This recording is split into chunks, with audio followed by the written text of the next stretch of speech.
Hello and welcome to A Critical Dragon, where I talk about narrative in film, television, and in books. And today I want to talk about prose, what it is, what it isn't, all of this sort of thing, because this is one of those questions that comes up again and again and again.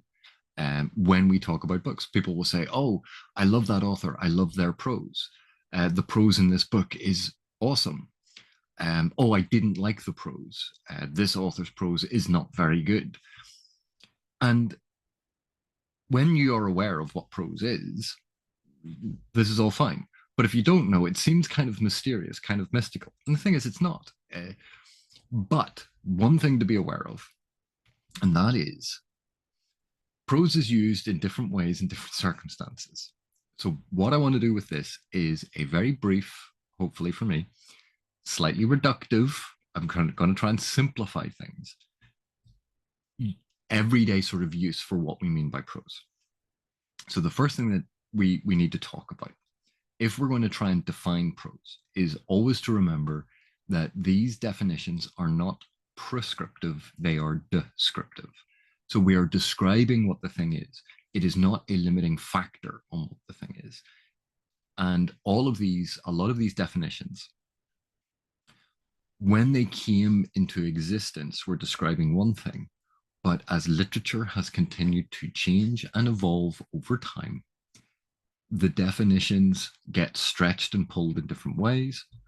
Artists, authors, writers, playwrights, all of these different people try to break the rules, bend the rules, stretch the rules. And because of that, trying to treat definitions as a prescriptive approach is doomed to failure because there are always going to be exceptions. So let's start with the big thing. When we talk about prose, one of the ways of thinking about prose is that it is one of the three main major definitions or subdivisions, subgenres of literature. So when we talk about literature, we are generally talking about the written word. If you went into a car showroom and they were showing you different cars, you say, "Oh, do you have any literature on that?" What you mean is written material about a subject. That's what we generally mean by literature, small l. When we talk about literature with a capital L, we are refining that slightly. What we typically mean by literature with a capital L is art that has been created with the written word, art that is made manifest through the written word. And when we have that as a broad, very loose generalization,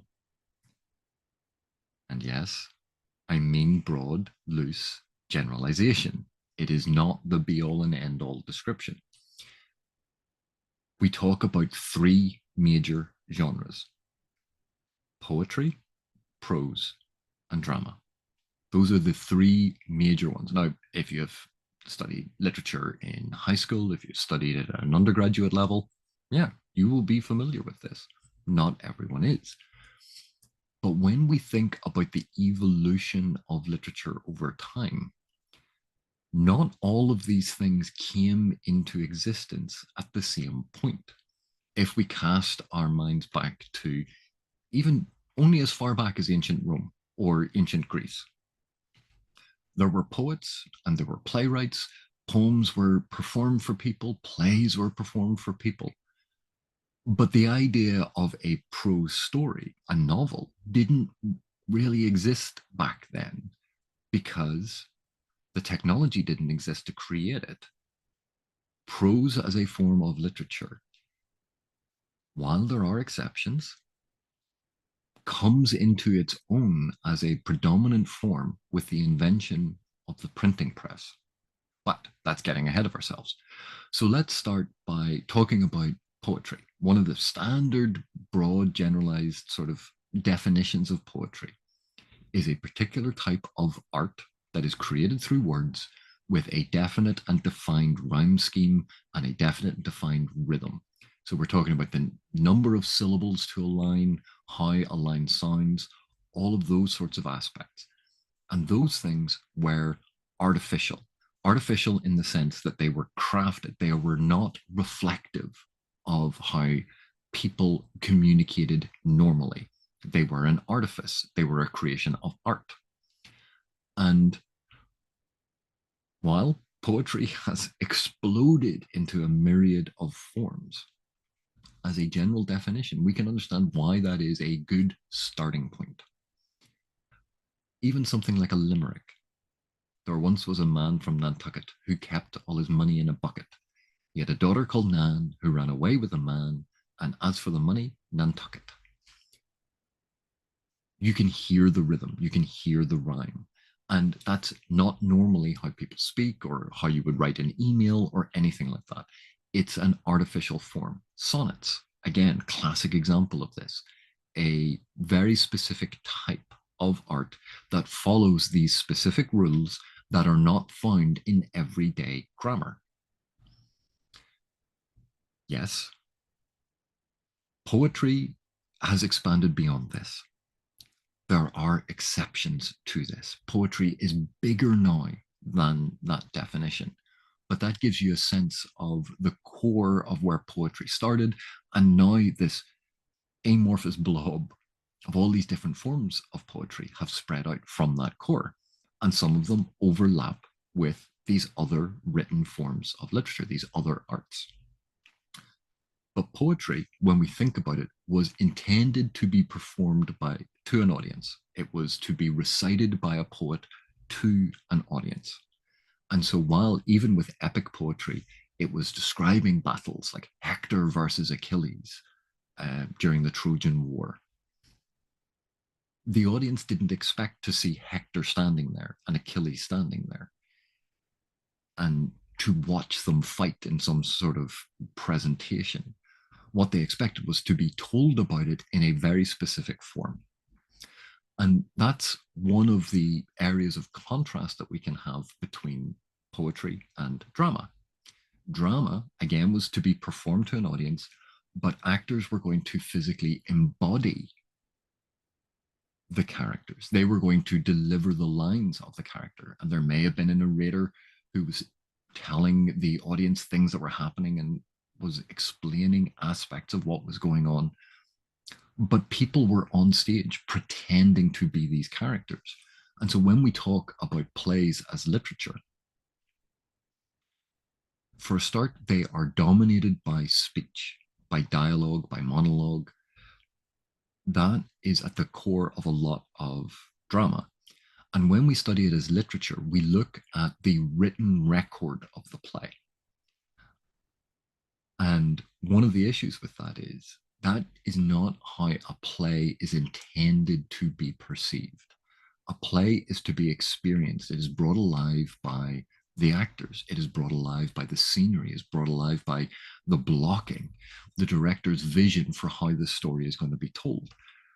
And so literature is looking specifically at the written aspect. But we acknowledge whenever we are studying plays that we're only seeing the bones of what makes up the play, because the play has to be embodied. And so there's an expectation, just as there was with poetry, that it was to be performed to an audience, but in this case, given life by these people pretending to be the characters, to act out the scenes in front of them.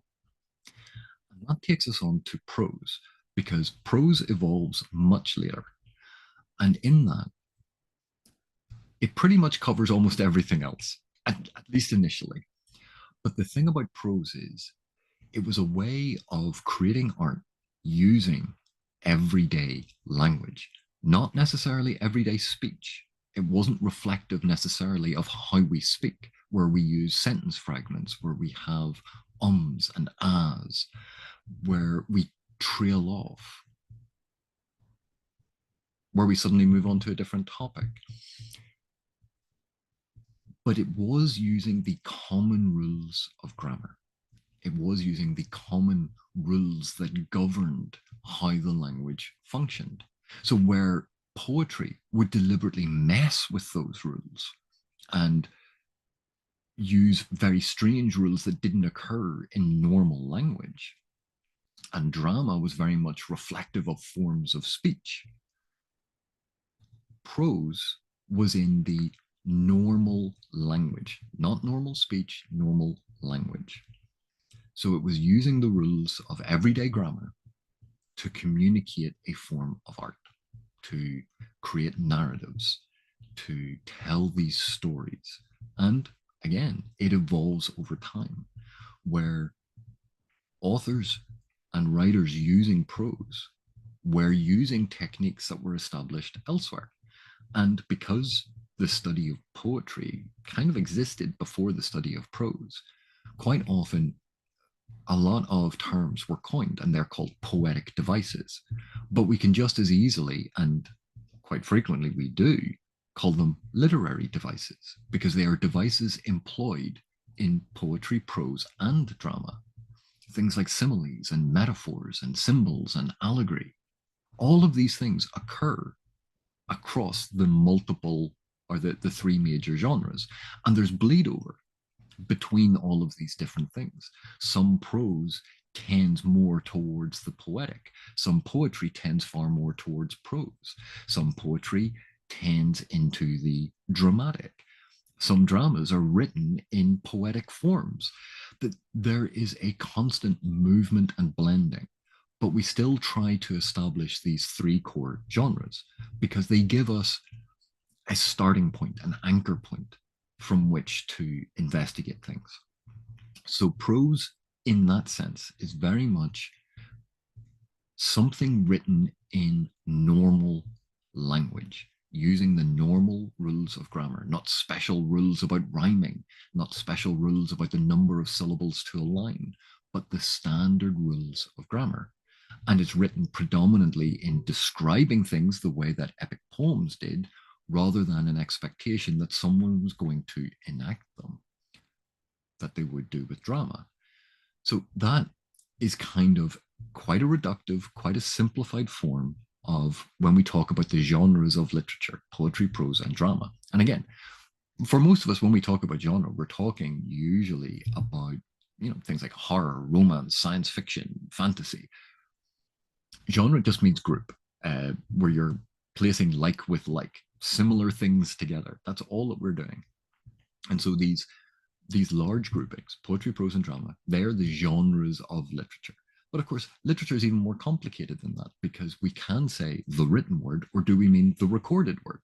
Because how can an oral story, something that a folklore or a folk tale, it's not literature, well, until we write it down, but it's art created with words. And so with modern technology and audiobooks and audio dramas and radio plays, there are all of these things, and we see them and we try to connect them to the basic groupings, these genres. But really, they are in and of themselves. They have their own rules. They operate their own way. They have their own histories. They have their own tropes. They have different expectations about how an audience is going to interact with them or perceive them or consume them. And so, again, these are not prescriptive terms, they are descriptive terms, and they are generalized, and they are not the be all and end all of these things, but they're a good starting point.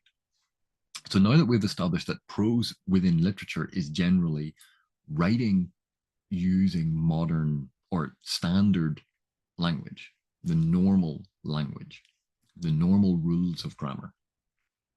When we talk about prose, say within fiction, because we can talk about literature and prose literature, and within prose literature, we could make a distinction between fiction and nonfiction. And within fiction, we could talk about novels, novellas, novelettes, short stories. And so each of those are examples of prose. But when we talk about the prose in a book, we are talking essentially, in general, about the writing on the page. That is what we mean by the prose, the actual writing itself. How are the sentences constructed? What words are being used? How are paragraphs constructed? How do the paragraphs relate to each other? We are looking at the language on the page, the actual words being used. That's what the prose is, how the story is being communicated.